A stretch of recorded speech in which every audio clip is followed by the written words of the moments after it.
네, 오늘도 성령 충만한 하루가 되시기 바라겠습니다. 오늘 말씀은 마가복음 5장 24절에서 25절 말씀입니다. 이에 그와 함께 가실새 큰 무리가 따라가며 애워싸 밀더라. 12해를 혈루증으로 알아온 한 여자가 있어. 아멘. 자, 오늘 말씀 24절에 보면 예수님이 회당장 야이로와 함께 이제 갔다고, 그 딸을 살리러 갔다고 이제 기록하고 있습니다. 이제 평범하게 생각되는 구절이지만 이 구절을 보면은 질문이 생깁니다. 어떤 질문이 생기냐면, 지금 수많은 사람들이 예수님을 찾아왔다는 겁니다. 그 수많은 사람들을 이제 놔두고 지금 예수님은 회당장을 따라가고 있다라는 거죠. 그 회당장 한 사람의 요구를 들어주려고 이제 따라가고 있다라는 겁니다. 자, 오늘날도 이제 말씀드리면 수많은 사람들이 기도를 하고 있는데 그 기도 중에 회당장의 기도를 우선적으로 이제 들어주시는 주님의 모습이다라는 것이죠.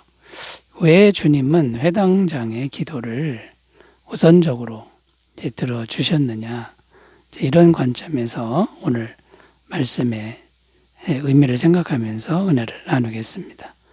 자, 회당장의 기도는 어떤 기도였길래 예수님이 우선적으로 들어주셨느냐. 첫 번째는요, 주님과 1대1의 인격적 관계로 기도했다라는 겁니다. 주님과의 1대1 관계로 기도했다. 자, 22절 읽어보면 회당장 중에 하나인 야이로라 하는 이가 와서 예수를 보고 발 아래 엎드리어. 자, 이렇게 기록하는데 수많은 무리들이 따랐지만 예수님 앞에 정식으로 이렇게 나와서 간절히 간구한 사람은 회당장밖에 없다라는 겁니다. 그러니까 무리 속에 있어서 주님을 만난 게 아니라 자신을 정확하게 드러내고 주님 앞에 와서 1대1로 서서 모든 걸 걸고 주님께 기도했다라는 것이죠. 자, 이렇게 1대1 관계로 주님과 만나는 그런 기도가 중요하다라는 것인데요. 이 복음서에 보면 맹인 두 사람을 예수님이 고쳐주셔서 눈을 뜨게 하는 내용이 기록되어 있습니다.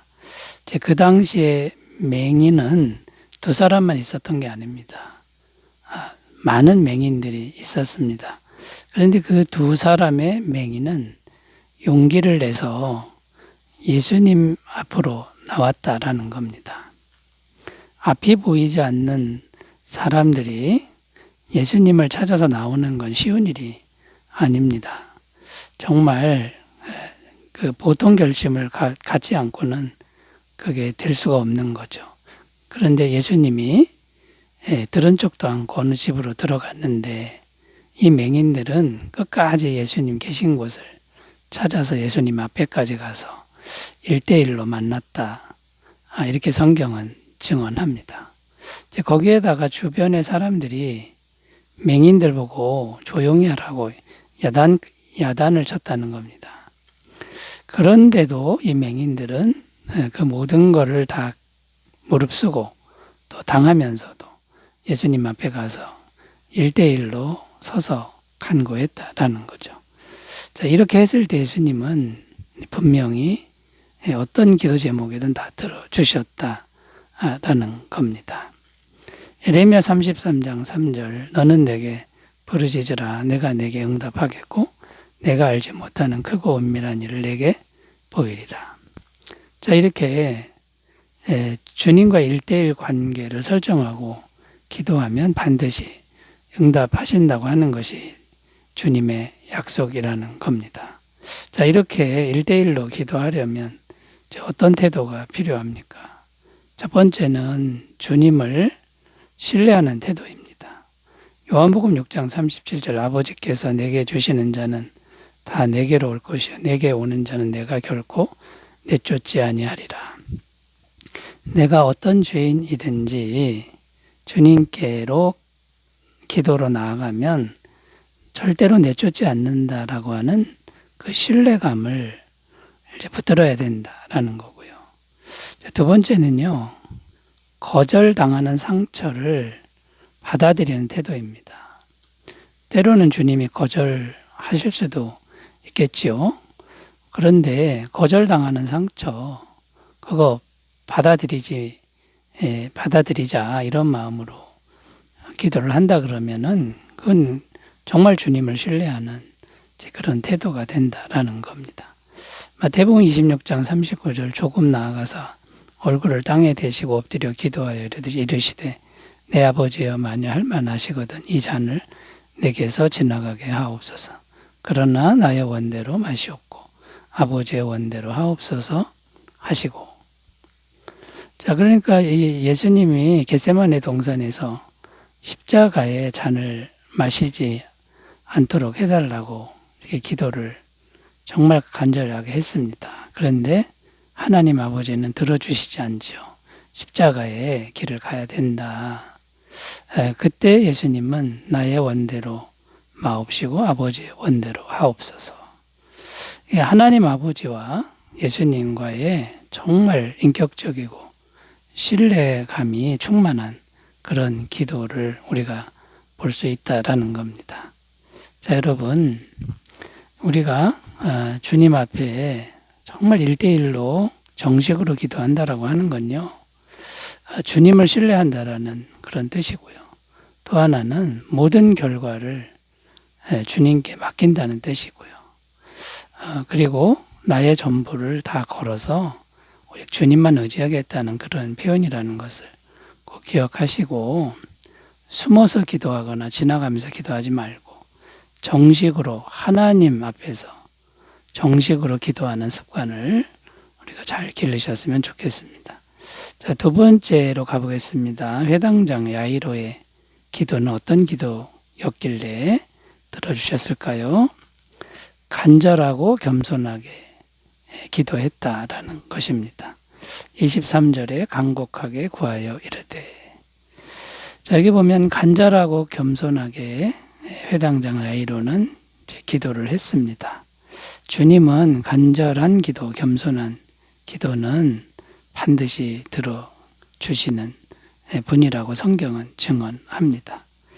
일단 겸손한 것을 굉장히 좋아하시죠. 야고보서 4장 6절입니다. 그러나 더욱 큰 은혜를 주시나니 그러므로 일렀으되 하나님이 교만한 자를 물리치시고 겸손한 자에게 은혜를 주신다 하였느니라.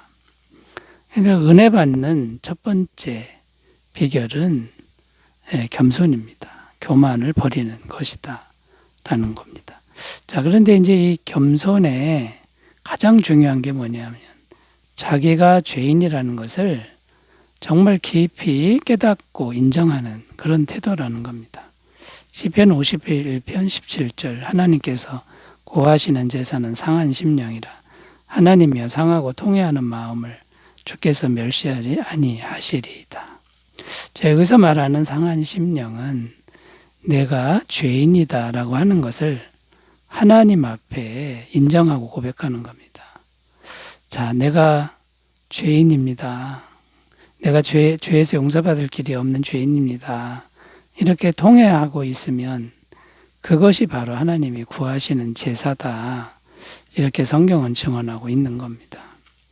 여러분, 우리가 하나님의 은혜를 받는 이유는 잘해서 받는 게 아니고 잘나서 받는 게 아니고요.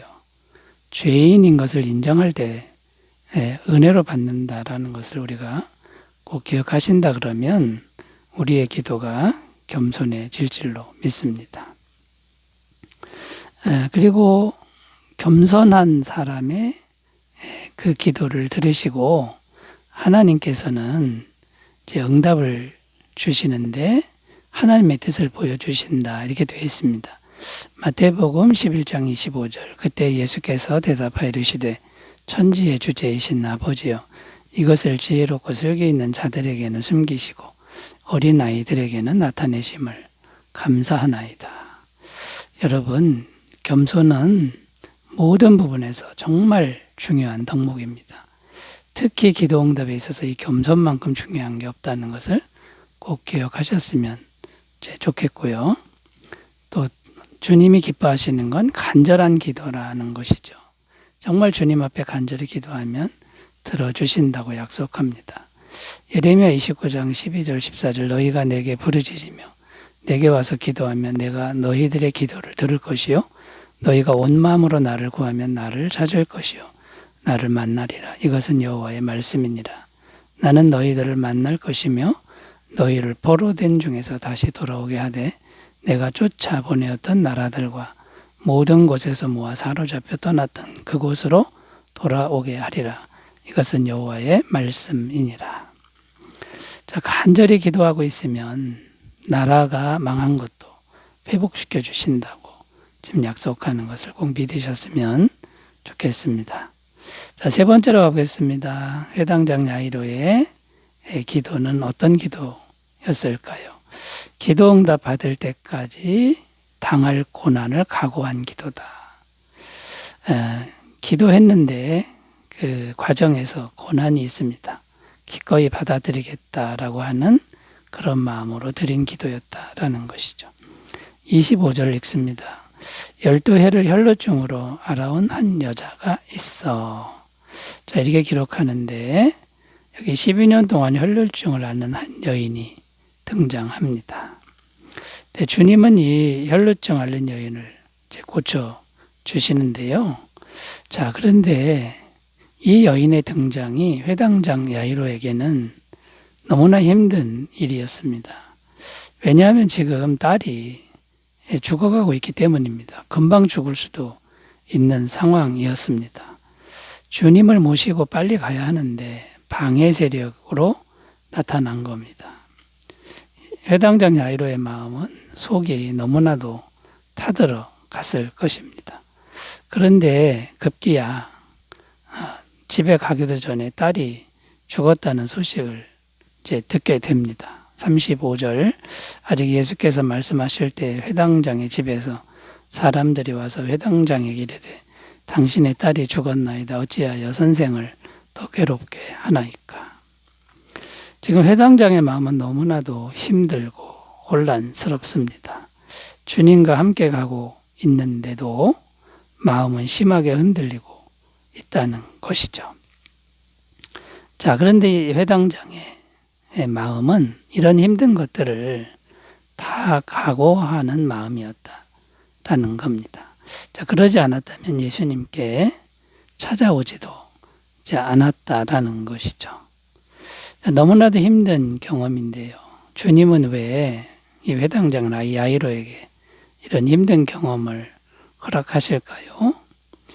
딸을 그냥 살려주기만 하면 예수님이 메시아라는 이 진리를 제대로 알지 못하기 때문입니다.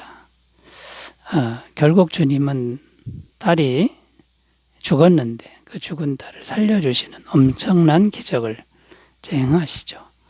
회당장은 이 경험을 통해서 예수님이 메시아이구나, 하나님이시구나라는 것을 이제 깨닫게 되는 것이죠. 자, 여러분, 정말 우리에게 필요한 믿음, 기도할 때 필요한 믿음은 무엇입니까? 기도하면서 당하는 고난, 혼란스러운 상황을 이제 각오하는 태도로 기도를 하는 것이고요. 또 설사 딸이 죽었을지라도 다시 살리시는 주님의 전능하신 능력을 믿는 기도가 되어야 될 줄로 믿습니다.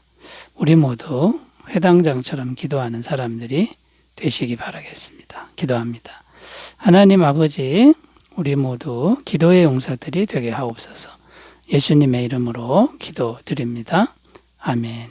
좋은 하루 되시기 바라겠습니다. 감사합니다.